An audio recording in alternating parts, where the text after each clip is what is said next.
Tole je najbolj prepoznavna oblika avtomobila na svetu. Vsaj tako pravi Volkswagen. Primerja ga celo s steklenico Coca-Cole, Ray-Bankami Aviator, celo z iPhonom. Pa je res? Na kaj pomislite ob tej liniji? To je to, hrošč. Če verjamete ali ne, do danes so naredili 22,5 milijona hroščev. Wow.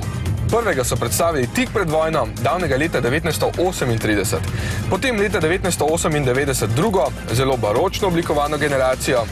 Sedaj v letu 2011 pa predstavljajo čisto novega hrošča, 21. stoletja. In sedaj je bolj športen, bolj moški. Verjetno zato nima več vaze za rože. Vseeno, pri Volkswagenu pravijo kar njihov otrok. In res, zgodovinsko gledano je srce znamke. No, srce novega Beetla pa tvorijo 4 motorji, 3 turbobencinski in 2 turbodizelska. Bencinski TSI imajo od 1,2 do 2 litrov prostornine in od 77 do 147 kW, dizelska TDI-ja pa 1,6 ali 2,0 litra ter 77 ali 103 kW.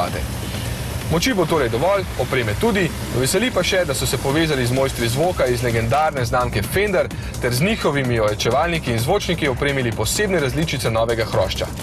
Navdušence nad vožnjo bo veselilo, da sta oba koloteka zdaj bistveno širša, zaradi česar bo Beetle v ovinkih precej bolj suveren, najmočnejša različica pa ima celo elektronsko zaporo diferenciala, da se moč ne bo izgubljala v prazno.